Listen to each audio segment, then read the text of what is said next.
So finally SEBI grade A यानी assistant manager की 2024 की रिक्रूटमेंट नोटिफिकेशन आउट हो चुकी है, जहां पे सबसे पहले बात कर लेते हैं इंपॉर्टेंट डेट्स के बारे में। तो आपका रजिस्ट्रेशन शुरू हो रहा है 11 जून 2024 से लेकर 30 जून 2024 तक आप आवेदन कर पाओगे, यानी 30 जून से पहले आपको आवेदन कर देना है। फेज़ 1 का एग्ज़ाम कब होगा तो 27 जुलाई को होगा, और फेज़ 2 का एग्ज़ाम कब होगा तो 31 अगस्त को होगा 2024 में। तो काफ़ी कम टाइम दिया है, बट हालांकि आप सभी को इलेक्शन से पहले पता था कि ये एग्ज़ाम आने वाली है, तो मुझे उम्मीद है कि आपने प्रिपरेशन अपनी शुरू कर दी होगी। तो चलिए जान लेते हैं वैकेंसीज़ के बारे में, डिटेल वैकेंसी देख लेते हैं।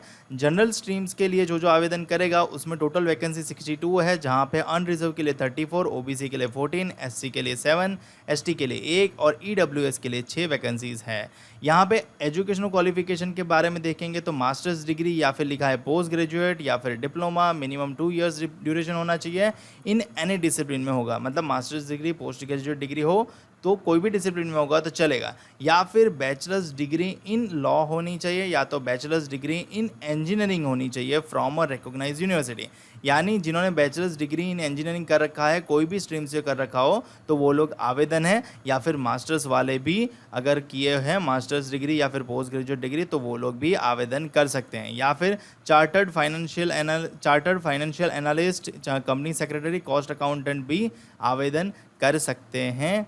तो ये चीज़ है जर्नलिस्ट वालों के लिए। अब आगे बढ़ते हैं और लीगल वालों के लिए जानते हैं। लीगल वालों के लिए टोटल 5 वैकेंसी है, और उनके लिए एजुकेशन क्वालिफिकेशन में लॉ की डिग्री चाहिए, ये कंपलसरी है, और एक्सपीरियंस डिज़ायरेबल है, यानी ज़रूरी नहीं कि चाहिए ही हो तो अच्छी बात है, ठीक है। नेक्स्ट है इंफॉर्मेशन टेक्नोलॉजी, यहाँ पे टोटल वैकेंसी 24 है, और बाइफर्केशन भी देख सकते हो। और यहाँ पे बैचलर्स डिग्री इन इंजीनियरिंग चाहिए, कोई भी ब्रांच वाले आवेदन कर सकते हैं। यहाँ पे लिखा है bachelors degree in engineering in any branch, यानी आप भी इंजीनियरिंग होना चाहिए, आप आवेदन कर सकते हो। या फिर bachelors degree in any discipline with post graduate qualification, minimum 2 years duration in computer science, computer application, information technology from a recognised university और इंस्टीट्यूट, ठीक है। तो अल्टीमेटली इन्होंने बोला है कि आपके पास बैचलर्स डिग्री होनी चाहिए, कोई भी ब्रांच से, तो आप आवेदन कर सकते हो। नेक्स्ट है रिसर्च के लिए। रिसर्च के लिए 2 ही वैकेंसी है, और यहाँ पे उनका एलिजिबिलिटी क्राइटेरिया एजुकेशन क्वालिफिकेशन लिखा है, काफ़ी सारी डिग्री लिखी है, ये और के बाद लिखा है तो ये वाली अलग से, मतलब ये हो तो भी चलेगा, ये हो तो भी चलेगा, ये और के बाद लिखा है तो ये हो तो भी चलेगा। आप अच्छे से वीडियो पॉज करके या फिर ये पीडीएफ डाउनलोड करके चेक ज़रूर कर लेना। ऑफिशियल लैंग्वेज यानी हिंदी के लिए है ये है, और यहाँ पे 2 वैकेंसी है, और यहाँ पे आपके पास masters degree in Hindi translation with English as a subject as a bachelors degree in level, ये होनी चाहिए, या फिर ये वाली होनी चाहिए, Sanskrit, English, economic, commerce with Hindi, ठीक है। इंजीनियरिंग में इलेक्ट्रिकल स्ट्रीम के लिए 2 वैकेंसी, और definitely bachelors degree in electrical engineering ही मांगा रहेगा, तभी वो स्पेशलाइज्ड है। और डिज़ायरेबल वर्क एक्सपीरियंस है। डिज़ायरेबल का मतलब होता है कि हो तो अच्छा, नहीं हो तो भी आप आवेदन तो कर ही सकते हो। तो टोटल वैकेंसी के बारे में पता चल गया होगा, तो अब आगे बढ़ते हैं और जान लेते हैं एज लिमिट के क्राइटेरिया के बारे में। तो एज लिमिट 31 मार्च 2024 के अनुसार आपकी मैक्सिमम 30 ईयर्स होनी चाहिए, 30 ईयर्स से ज़्यादा नहीं होने चाहिए। डेट ऑफ बर्थ के हिसाब से बात करें तो कैंडिडेट जो है हैव बीन बॉर्न ऑन और आफ्टर 1 अप्रैल 1994, यानी कैंडिडेट का बॉर्न 1 अप्रैल 1994 को हुआ होगा तो भी आवेदन कर पाएगा, और उसके बाद हुआ है तब भी आवेदन कर पाएगा, ठीक है। तो इससे पहले वाले आवेदन नहीं कर सकते। आपका maximum age limit 30 years he है। और एज रिलैक्सेशन जैसे कि SC ST वालों को 5 साल का मिलता है, OBC वाले को 3 साल का मिलता है, और PWD वाले को 10 साल का मिलता है, तो वो तो मिलेगा ही, यानी अपर एज लिमिट में उनके लिए ये एक्सटेंशन मिल जाएगा इतने सालों का। अब बात करते हैं मोड ऑफ सिलेक्शन की, यानी सिलेक्शन प्रोसेस के बारे में। तो सिलेक्शन प्रोसेस 3 फेज़ में हो रहा है, 3 स्टेजेस। फेज़ 1 होता है ऑनलाइन एग्जामिनेशन, जिसमें 100 मार्क के 2 पेपर रहेंगे। फेज़ 2 होता है ऑनलाइन एग्जामिनेशन, जिसमें भी 2 पेपर रहेंगे 100 मार्क्स के, और फेज़ 3 होता है इंटरव्यू।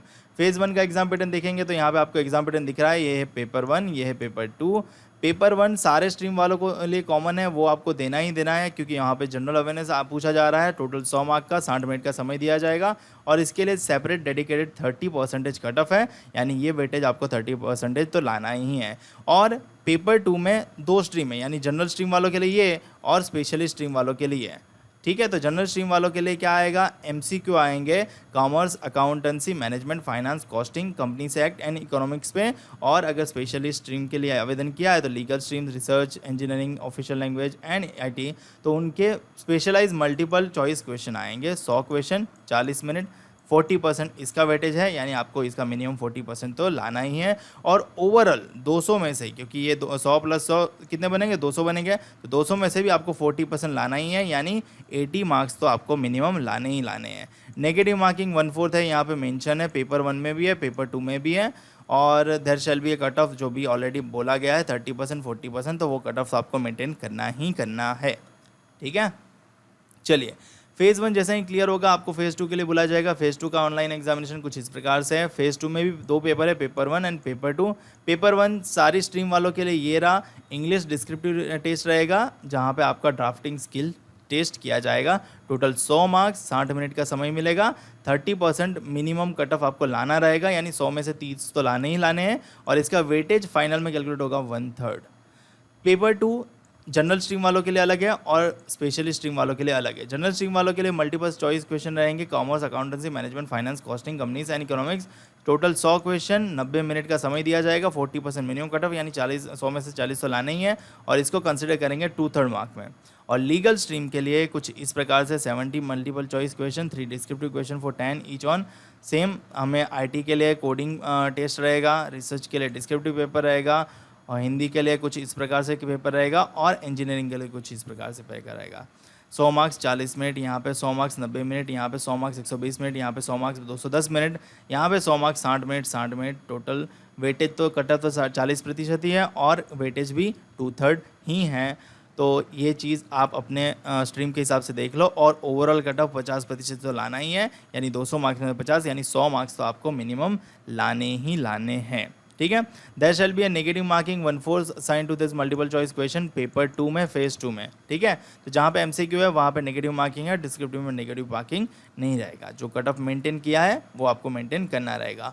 और उसके बाद इंटरव्यू रहेगा, इंटरव्यू टोटल 100 मार्क्स का रहेगा, जहाँ पे आपको फेज़ 2 के मार्क्स 80% कन्वर्ट होंगे और इंटरव्यू के मार्क्स 15% में कन्वर्ट होंगे। अब बात करते हैं सैलरी के बारे में। तो सैलरी कितनी मिलेगी, तो यहाँ पे आपका पे स्केल लिखा हुआ है, जहाँ पे आपका बेसिक पे शुरू होगा 44,500 से, और आपका सारे अलाउंस मिला के 1,55,000 आपको पर मंथ सैलरी मिलेगा। मुंबई के लोकेशन पे मिनिमम मिलेगा, और ये विदाउट अकोमोडेशन रहेगा। अगर आपको अकोमोडेशन प्रोवाइड होता है तो 1,16,500 रुपये आपकी सैलरी बनेगी, जिसमें अकोमोडेशन कंपनी देगी, और 1,55,000 में अकोमोडेशन आपको खुद ढूंढना है। इसके अलावा भी काफ़ी सारे बेनिफिट्स होते हैं, जैसे कि leave fare concession, medical expense, eye refraction, knowledge upgradation allowances, briefcase, conveyance expense, house clearing allowances, staff furnishing allowances scheme, purchasing computer, subsidize lunch facility and all admissible officer grade A in SEBI. तो ये benefits तो extra ही हैं, ये salary से ऊपर। तो salary wise तो बहुत ही अच्छा है, आपको कहीं और देखने की ज़रूरत नहीं है, और टेंशन लेने की भी ज़रूरत नहीं है। पोस्टिंग के लिए बात करें तो पोस्टेड कहीं भी किया जाएगा, कोई भी लोकेशन में इंडिया में, जहाँ जहाँ उसकी ऑफिस है वहाँ पे। ठीक है, एग्जामिनेशन सेंटर की बात करें तो फेज़ 1 का एग्जामिनेशन सेंटर आप यहाँ पे देख पा रहे होंगे, अपना स्टेट और सिटी, स्टेट और सिटी, स्टेट और सिटी देख लो। जैसे आसाम में गुवाहाटी, डिब्रूगढ़, जोरहट और सिलचर। ठीक है, और गुजरात में अहमदाबाद, गांधीनगर, राजकोट, सूरत, वडोदरा, आनंद। उसी प्रकार से आप यहाँ पे अपने स्टेट का देख सकते हो। ये फेज़ 1 का है। फेज़ 2 के लिए सेंटर लिमिटेड कर दिए जाएंगे, जहाँ पे आप यहाँ मेजर सिटीज़ देख रहे हो, गुजरात की, तो जैसे कि अहमदाबाद, गांधीनगर ही आ गया, बेंगलुरु कर्नाटक का आ गया। उसी प्रकार से आप सारे स्टेट के देख सकते हो। पेपर 2 जो फेज़ 2 का होने वाला है, आईटी का जो कोडिंग टेस्ट, वो इन सारी सिटीज़ में ही होगा। यहाँ पे मेंशन है, वो सिटीज़ में ही आपको जाना रहेगा, आप कहीं और नहीं जा पाओगे। एप्लीकेशन फ़ीस की बारे में बात करें तो एप्लीकेशन फ़ीस अनरिजर्व ओबीसी और ईडब्ल्यूएस कैटेगरी वालों के लिए 1,000 रुपये हैं, और एसटी, एससी, पीडब्ल्यूबीडी कैटेगरी के लिए 100 रुपये है। इसके लिए कोई कमेंट नहीं, जो है सो है, आपको भरना रहेगा।